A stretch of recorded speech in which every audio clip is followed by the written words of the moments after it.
Because there is the question, is there more to our experience of the divine than the structure set forth by the Old Testament, by the Mosaic Law?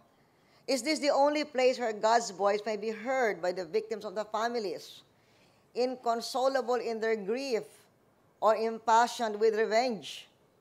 Is this the only venue of redress for our countrymen seeking to understand what happened and to commiserate with their afflicted brethren? Is this the sole source of comfort vouchsafed by God to us? We share with our Muslim brothers the Old Testament. On top of that, we Christians have the New Testament. And the New Testament, through the New Testament, it is through these larger questions that again the Creator speaks, where the disciple Saint Luke assures us that the Son of Man came to seek and to save what was lost. In the reading that was read earlier, when the crowd complained about Jesus seeking shelter in the house of the hated tax collector Zacchaeus, they had to be reminded that the Redeemer of souls turns away no one. But let us not also overlook what Zacchaeus said in order to be deemed worthy of receiving Jesus into his house. The tax collector gave away half his possessions to the poor and offered to recompense 4 times over anyone whom he may have wronged. Indeed, we are directed by our conscience. We are hounded by our conscience to make sure that the heart and spirit who receive God's grace must seek always to be pure and worthy. It is our common aspiration to such purity and worthiness that binds us together as Filipino Christians and makes our nationhood worthwhile. It is an aspiration that is also shared in another vocabulary perhaps, but with no less passion, by our fellow Filipinos of our other faiths, especially our Muslim brethren in the South. Their religion is just as offended, no less than others, by criminal actions and the suffering of families victimized. We are entering our election year.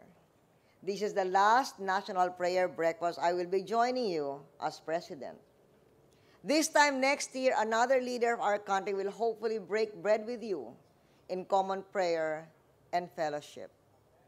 As we go about the process of selecting that leader and others like him next year, I ask for your prayers that the process shall no longer be marred by violence and strife.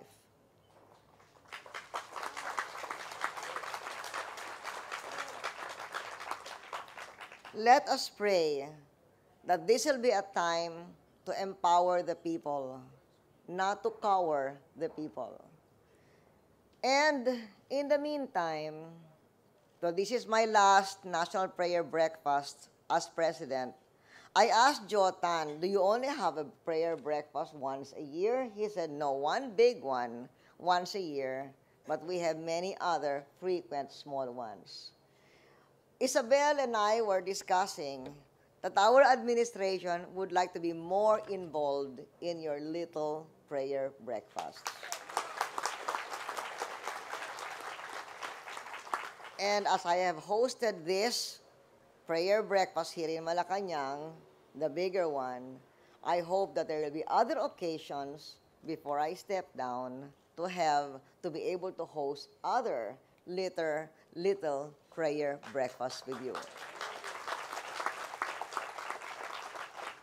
We must do this more frequently now in the next few months because we must stand together as a nation, holding hands as one to fight malevolence in every form, and beyond fighting malevolence, to promote the good that is in every one of us.